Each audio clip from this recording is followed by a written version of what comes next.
Coming up on today's episode of Locked On Mariners, how Carlos Correa's shocking decision to sprint the Giants for the Mets could impact the M's, plus a potential trade target we should be talking about more. Colby, hit it.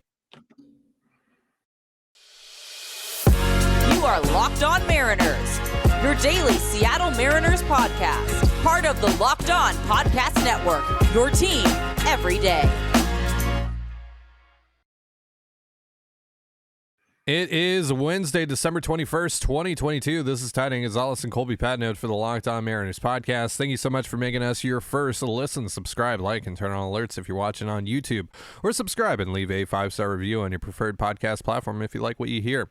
If you want to hear from us even more, please consider signing up for our Patreon. The link as well as our social accounts is in the description below. Carlos Correa is saying never mind to the Giants and heading to the Mets instead might open up an opportunity on the trade market for the Mariners. We're going to talk about that, as well as a pitcher the Mariners could trade for and take a flyer on. Someone we've talked about in previous off seasons, but not really this one. But we talked about him a little bit on yesterday's episode of our Patreon show, Control the Zone. So we're going to talk about him a little bit more on this show. But first, before we get into that, Colby, I think there's a really important question to be asked here before we get into the rest of the trade market is, when the hell is the trade market going to ramp up? Because it's really quiet right now. Even the Mariners have said so. So what's going on? When do we think this thing is going to get going here? Because most of the big free agents are gone. Really, it's like Nathan Eovaldi, Michael Conforto, a couple others. That's really it that's left now, especially now that Correa has apparently officially decided on where he's going. Yeah, we'll see if he changes his mind a third time. But yeah, when is this thing going to get going here? Never. I don't should have know. known that was going to be your answer. Yeah, you probably should have. Yeah. That's on you. Yeah. I don't know why. I always fall into the same trap over and over again. Yeah, I don't know when the trade market's going to pop open. Most of free agency is done at this point. Jerry and Justin aren't the only ones waiting for the trade market to pop. It's going to eventually, because there's still too many holes on too many teams and not enough free agents to go around. So, it's possible this is a later, January is kind of the big trade month. Maybe even we see some big trades in February at the start of spring training. So I don't know exactly when it's going to pop off. It's due at some point. And olds like that situation is just holding up everybody. It doesn't, but we know the Mariners are make their priority to see if they have a shot to get him. So maybe a lot of other teams are doing the same. But yeah, it's very strange. I can't even think of a major trade that happened that didn't involve the Mariners so far. So it's been a very free agent heavy offseason. Like I said, I can't think of any major trades. So it's just one of those things where I don't know when it's going to pop. It's going to eventually. And, you just kind of have to be patient, because I guess the alternative is you're so desperate to make a move, 2 months before you have to, that you overpay for somebody. And that's not what good teams do. So. Right. I was told back around the start of the offseason that or someone told me that they would bet money, a significant amount of money, on the Mariners making a big trade acquisition in March. And at the time I was like, you're crazy, because it's there's no lockout here that's delaying things, right? That made more sense for last year when there was a lockout that ate up the majority of the offseason. This year, however, because there's so much time, I just figured the Mariners would probably, by the time that we get to start of February, mid-January-ish, that they would have their heavy lifting done, and we would know what this team was roughly going to look like. But now now just kind of seeing how the trade market has developed, I think that's actually a pretty smart bet, that the Mariners could end up making a big swing in the middle of spring training, probably when the World Baseball Classic is going on. And that could very well be Brian Reynolds, because I think this thing is going to take a bit of time. I think the Pirates are going to try and hold out as long as they possibly can. because they still have quite a bit of leverage here. Even though that Reynolds has requested a trade, they still have him under club control for 3 years. He can just stay and play if they really want him to. I don't think Right. that's going to end up being the case, but I think that's something that does get dragged out towards, closer to opening day than we think, and maybe that's when the Mariners make their big splash, and it is Reynolds.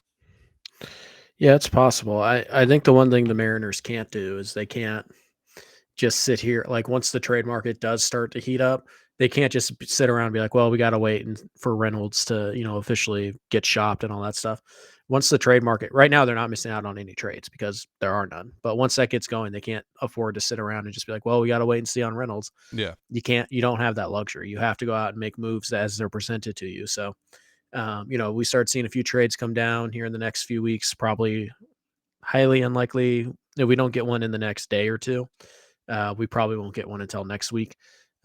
Baseball tends to take the Christmas break, and it's usually like a 5-day weekend. So yeah, I feel like as long as Jerry and Justin aren't overly patient, waiting for the Pirates to start shopping Brian Reynolds, once other deals start to happen, they have to jump on it. They can't miss out on Tyler O'Neill just because that's a guy we've talked about, because they're waiting for Brian Reynolds, the Pirates, to decide they're going to trade Brian Reynolds, because there's not a very good chance they even get Brian Reynolds. So as long as they're not sitting back while the trade market is hot, as long as they're not sitting on their hands just waiting for one guy who's probably not going to get traded to you, then they're not really missing much right now at this stage. And it's pretty clear they've made a judgment call here that they think the trade market is the best spot that they can go get players that they like.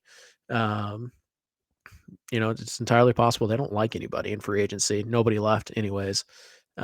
So yeah, just kind of waiting for the trade market to heat up. And again, as long as they don't wait, just waiting on Brian Reynolds, they should be okay. They still have 66, 67 days until pitchers and catchers, and 100 days until opening day. So they got plenty of time. Yeah. You just can't afford to wait for one guy to officially get shopped. Yeah, and you don't want to get left at the altar here, which is essentially what you're saying. And the Mariners have typically put in safeguards to avoid doing that, right? So, or avoid having that happen. And so that's kind of what would make them holding out for Reynolds so weird if that ends up being the case. Because then at that point, like you said, you have to be damn sure that you can land him. And now we've talked about how, if you're going to have a black hole in your lineup, anywhere in your lineup, it's preferably in a corner outfield spot to start the season, because those guys are typically pretty easy to find and not super expensive to ultimately land. But right, you got to do something. You got to do something. You still need somebody who, like, you don't need like if you're getting 85 WRC plus for the first month or so, like, fine, whatever. That's not good, but like you can live with it. If Kelnick's just the guy out there and you're throwing Kelnick and like Sam Haggerty is your starting left field platoon, and both guys are throwing out like 50 WRC pluses, like that's devastating, and you can't have that for multiple months. So you have to get somebody. It doesn't even have to be a pure platoon guy. Go get a fourth outfielder who's going to post a 90 WRC plus and give you an average left field defense. You at least have to do that, because you just can't have a couple guys throwing up, sub 80 WRC pluses and survive that for too long. Yeah, no, you can't. So, if it becomes clear that this is going to take too long on Reynolds, then, maybe you have to pivot to Tyler O'Neill. And that's someone that I think we're going to be talking about a little later on in the show. But maybe there's a couple of other opportunities to fill out that outfield spot as well, particularly one in New York who could be on the move as a salary dump potentially, or a way to get better value elsewhere on the roster. We'll talk about that In just a moment, but real quick, a reminder, this episode of Locked On Mariners is brought to you by Bet Online. BetOnline.net is your number one source for sports betting info, stats, news, and analysis. Get the latest odds and trends for every professional and amateur league out there, from pro football to college bowl season to basketball. We've got it all at BetOnline.net. And if you love sports podcasts, you can find those at BetOnline as well. We're always the fastest and easiest way to get your betting info. Head to the website today or use your mobile device to learn more. BetOnline is where the game starts. You're listening to the Locked On Mariners podcast. Thank you so much for making us your first listen. So, Carlos Correa, it happened while I was sleeping. I found out this morning, along with, I'm sure, a lot of East Coast folks, including a lot of Mets fans. A lot of Mets fans, yeah. Yeah, a lot of Mets fans. Correa is not going to be a Giant after all. Whatever they marked in his physical that led them to delay his introductory press conference and finalize the signing has led him to go to New York all of a sudden. So this is one of the crazier free agent stories you'll see. And now the Mets have added even more payroll, and they're even more in the luxury tax. And they're, so I mean, Steve Cohen has been relentless, and it doesn't seem like he cares about how much tax he's going to end up paying. So maybe there is no salary dump here. Maybe there is no chance for any of that. But if they were to trade someone to at least lower their salary a little bit, lower their payroll a little bit, it could be someone like Mark Canha, right, Colby? I think there are probably four guys that I look at on the Mets roster who they could try and trade. It's not purely about, dumping salary, because they could dump all four of these guys and they still paying a lot of money in the luxury tax. So, but there's four guys who kind of pop out. You kind of look around the roster and you say, who could they trade to maybe get better elsewhere? There's James McCann, backup catcher. There is Mark Canha, starting left fielder. There is Carlos Carrasco, the starting pitcher, and Eduardo Escobar, the third baseman, infielder. So they actually have four guys who are all making about $10 million plus this year, and they all are going to have varying degrees of trade value. But the guy who kind of pops out right now is Mark Canha, just because you look at what the Mariners have desperately been looking for. Right-handed hitting corner outfielder who can platoon with Kelenic, but also is good enough to, get regular at bats even when Kelnic's also in the lineup. That's Mark Canha. And, Canha is one of those guys. Nobody's excited when he's on their team unless he's having dinner at a restaurant in town. And he might possibly be on your team. Then it's very exciting. Rabbit stew, baby. Rabbit stew. But Canha's a good player. He's not a high average guy, but he is about league average in terms of batting average. Last year was a bit of an odd year for him. His walks went down, but his batting average went up, and his on-base percentage went up, and his slugging actually, I think, went up as well. So it was kind of a weird year. Typically he's 240-ish hitter, but he walks a good amount. He gets hit by a ton of pitches, which really helps the on-base percentage. It's about 400 slugging type of power. It's, I think he has 1 year where he hit 25 home runs. He's pretty good in a corner. He's fine. He's definitely better than he's probably a little better than Mitch Haniger in a corner. And he can fake it in center field if you absolutely need him to. And he also has a little bit of experience playing first base. Checks a lot of the boxes. He's a pretty safe bet to be a 115, 120 WRC plus guy. Almost sneakily, you look at his Fangraphs page, he's basically been a 3 to 4 win player every year, or at least on pace to do that since 2019. So he's a really solid player, and I think he's only got 1 year left on his deal. We're $10 million.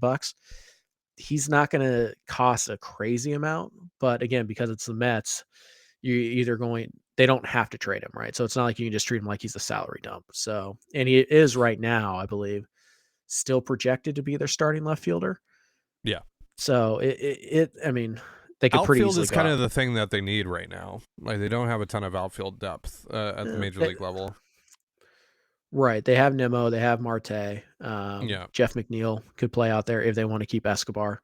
And Escobar could play second and blah, blah, blah. So they have a few options, and Mark Canha is the guy that they can probably go. There's still some like-minded offensive players like Mark Canha, like David Peralta, they can maybe go sign. So uh, I'm not saying Canha's definitely available, but I don't think he's off the table. And I think he's a Yeah. guy that the Mariners probably really like, just in terms of veteran leadership and what he brings to the team on the field. I think they were linked to Michael Conforto recently, so a Yeah, reunion with Conforto potentially.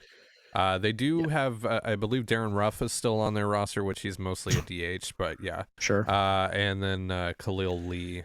Um, I think that's the other Daniel outfielder. Vogelback, left Yeah. fielder. Yeah, I like the But sound yeah, of that. I think Lee is the other outfielder, the only other Sure. outfielder that they have on their 40-man right now. But Hmm. yeah, it's possible that they could still look to add some guys. Maybe David Peralta makes sense for them. I Right. really like Peralta for the Mariners as well. Hmm. Um, but yeah, Canha, just to go back to him real quick. Here were his numbers last year in his first year with the Mets. 266, 367, 403, 128 WRC plus, 2.8 F4, 13 home runs, 61 ribs, 3 stolen bags, 17.9% K rate, 8.9% walk rate.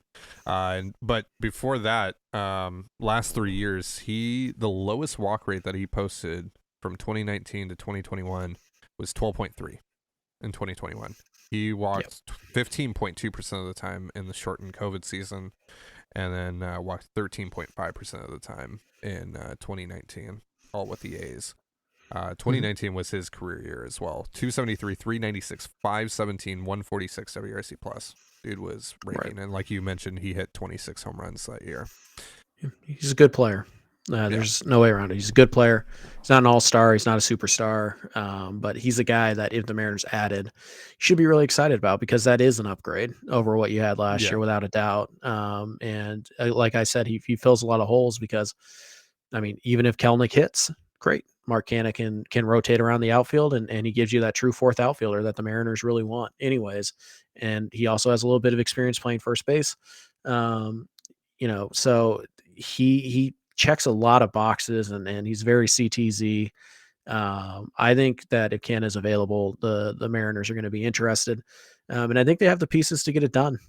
Because like the Mets could just look for prospects here. They could start to replenish the farm, or they could use some bullpen help, and the Mariners have some of that to offer. And we're not talking about Matt Brash. It's 1 year of Canha, so you're talking about Penn Murphy. You're talking about Matt Festa, maybe even just a couple relief prospects like Travis Kuhn and I don't Perlando Baroa or whoever, right? So I don't think he's terribly expensive, so I think that makes him a pretty good fit. In the Mets, I would say the Carrasco and Escobar also make some sense. McCann does not whatsoever.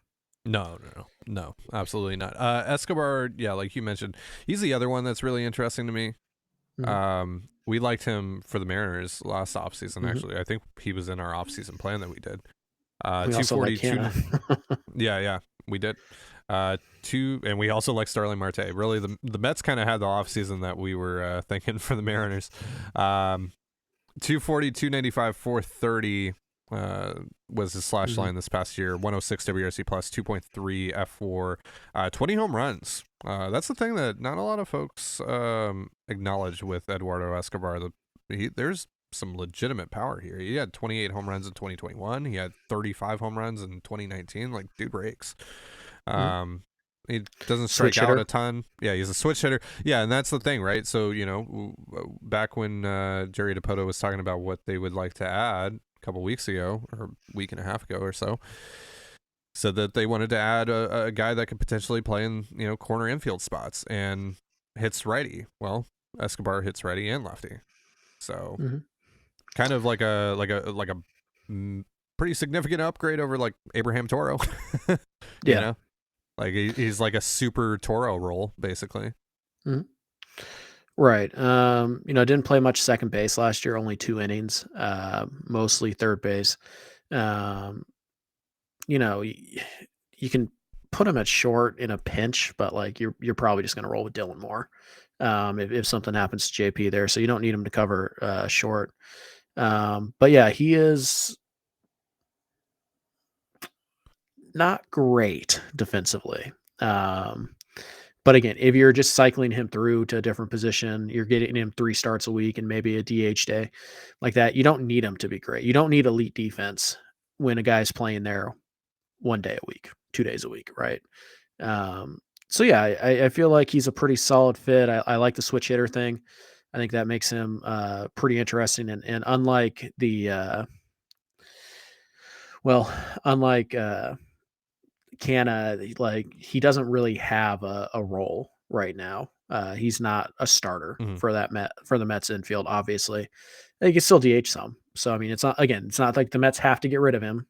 There's a lot worse things in the world than having Escobar as your backup infielder at pretty much every position. But Yeah. it's a pretty easy way for them to shave a little bit of money off of that tax number and recoup some prospects or another bullpen arm. I think somebody like Penn Murphy also makes sense for Escobar.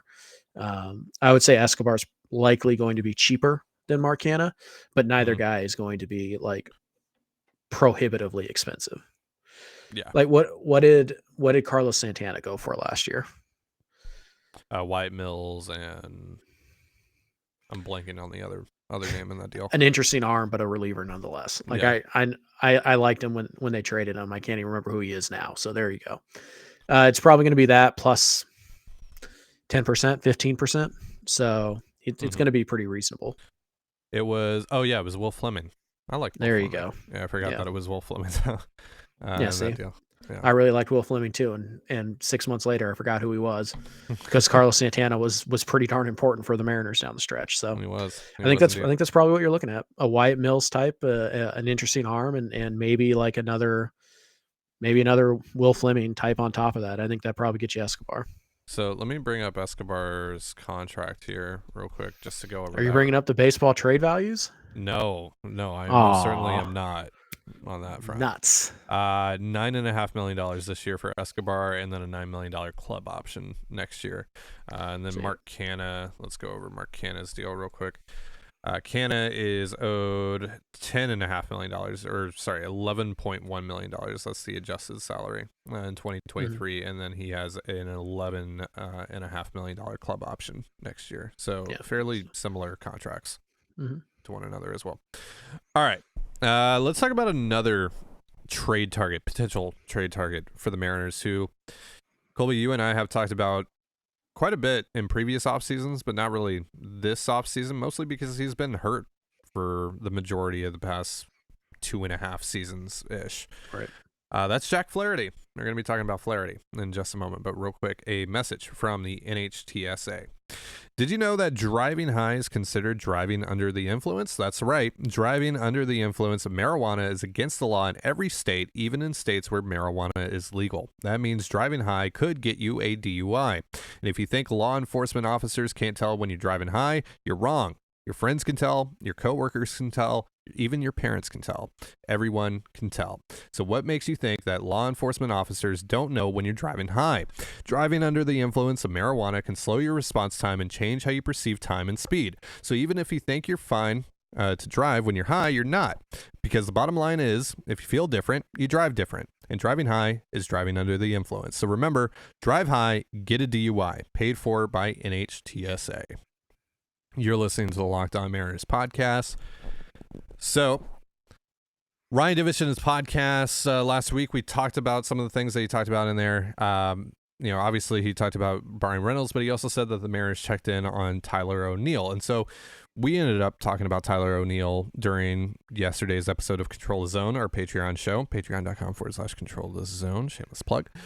And going down that rabbit hole, we started talking about Jack Flaherty, the right-handed pitcher who contended for the National League Cy Young Award back in 2019, but has been hurt for, again, like I said, the majority of the past 2-ish seasons. But he finally got back on the mound towards the end of the season and didn't pitch particularly well, really struggled with the walks, but he was penciled in to be a pretty significant part of the Cardinals postseason race. He was scheduled to start Game 3 of the NL Wildcard Series. Of course, they, lost to the Phillies, and we know how that all went. But now he is roughly the number 4, number 5 starter in the Cardinals rotation, if you just look at it, especially with Adam Wainwright coming back. And he's only got a year left of club control. And so that, to me, makes him pretty interesting. And I feel like there might be an opportunity here if the Mariners want to go big with it, get really unhinged, get really wacky and crazy, to look at a Tyler O'Neill and Jack Flaherty deal. So what do you think about Flaherty, Colby? I like Flaherty. Don't ruin it with Tyler O'Neill. Just by himself. Just by himself, Tyler. The frat bro combination in left field with Yeah, Jared Kelenic. What I'm saying is, let's not muddy the Jack Flaherty discussion by throwing in Tyler O'Neill here. Yeah, Flaherty's interesting at his best, which was unfortunately 3 years ago. He's legitimate. He was a young up and coming ace. He finished 4th in the Cy Young voting in 2019. Like, he was a legitimate. He looked like a guy who could break out. He's only 27 years old, by the way. So yeah, he was a fantastic pitcher, and then unfortunately, 2020 happens. It's a shortened season. He made it through that one relatively healthy. I think he missed just 2 starts, but unfortunately, 2021 and 2022, he was just basically unable to contribute much at all.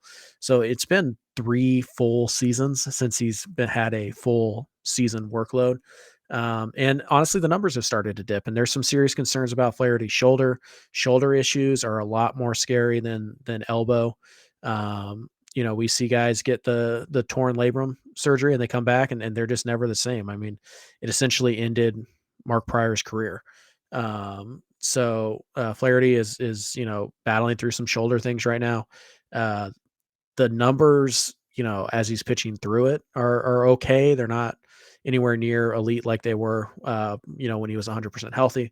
And like Ty said, he's only got a year of club control left. The Cardinals typically don't pay pitchers, except for Adam Wainwright's kind of the exception.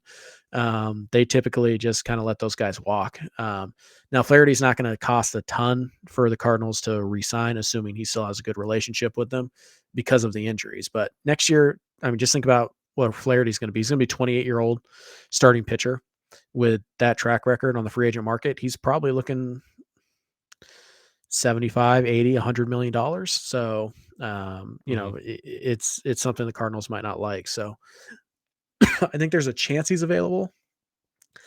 I think, there are some concerns here though. If you're the Mariners, replacing Flexen, for example, with Flaherty, is an upgrade on a pitch by pitch basis, but say what you want about Marco and Flaherty, or Marco and Flexen.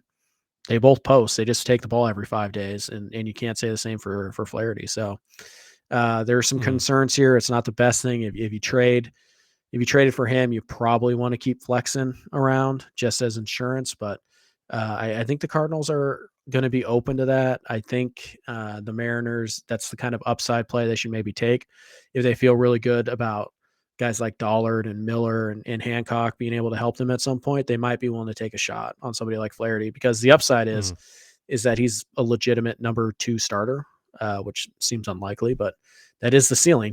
That's the ceiling he's hit previously. So if the shoulder checks out and they feel pretty good about it, I think it's something they should pretty seriously consider. The great debate of floor versus ceiling, security and upside, and that's really the thing here with Flaherty. And like you said, like with Flaherty and Marco / Flexen. And so, again, like you're probably not getting the upside of a number 2 starter here now, post injuries, all this stuff for Flaherty, but maybe he's a number 4 pitching out of your number 5 spot, which, right. Maybe he's a low end number 3 pitching out of your number 5 spot. The thing is, you're trying to take a shot here to try and get more value than what you're ultimately paying for.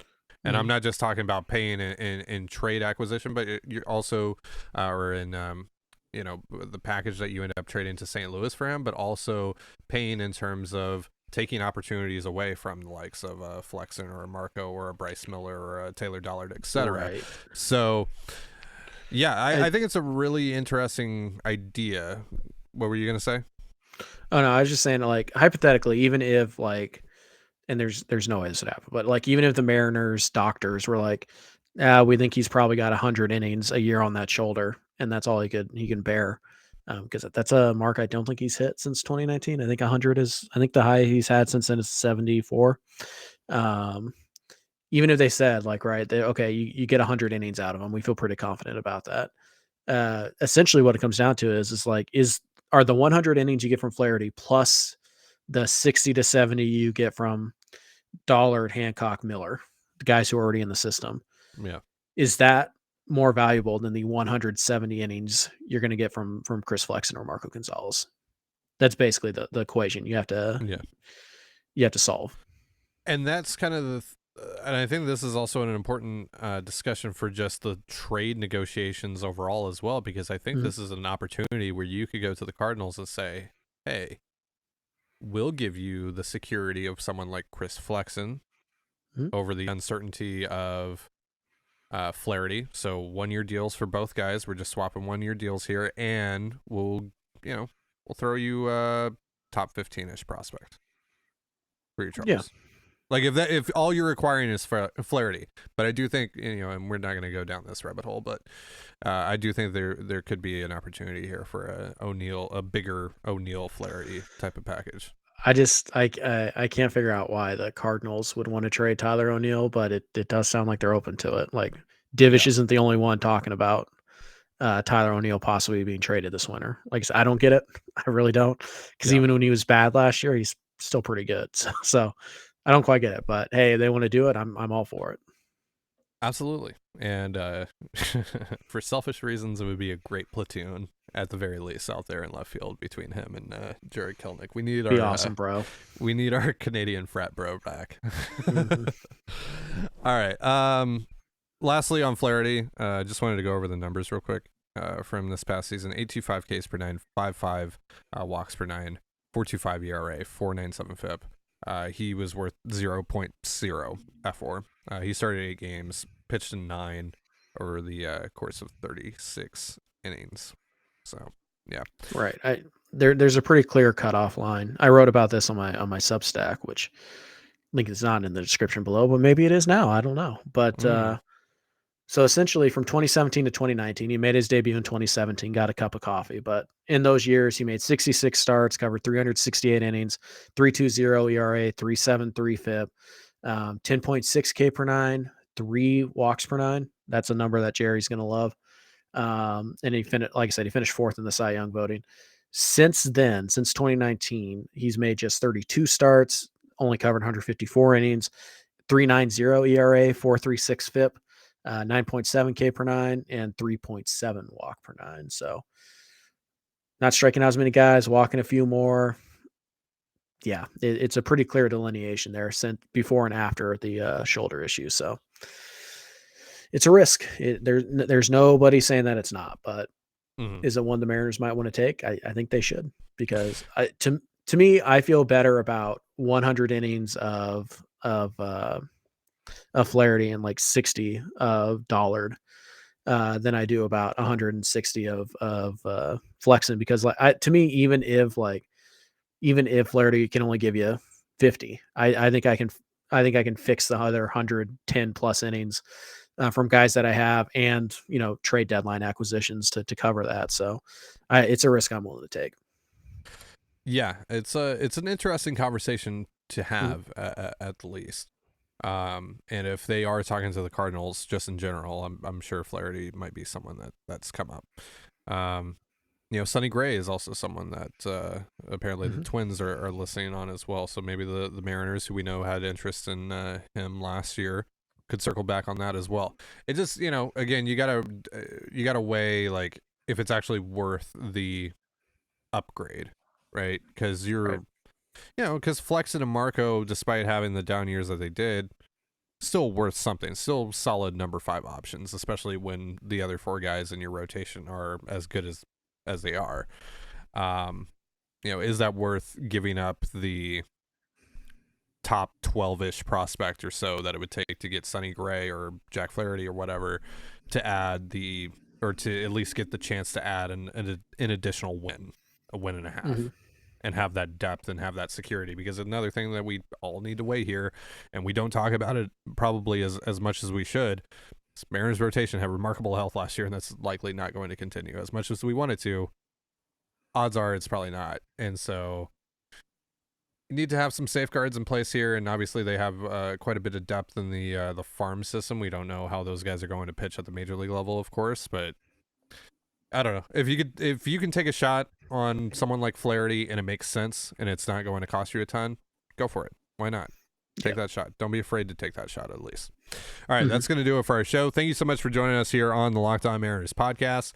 For Colby Patnode, I'm Trident Gonzalez. Be sure to give us a follow on Twitter at LO_Mariners. You can follow me at Dane Gonzalez, that's CANEGNZLZ, and Colby at CPAT11, that's CPAT11. You can also find all that stuff in the description of this episode. And thank you again for making us your first listen. Now, for your next listen, check out the Locked On Sports Today podcast featuring the biggest stories of the day, plus instant reactions, big game recaps, and the take of the day. It's available on the Odyssey app, YouTube, and wherever you get your podcasts, just like us. And with that, have yourself a beautiful baseball day, and we'll see you on Friday. Peace.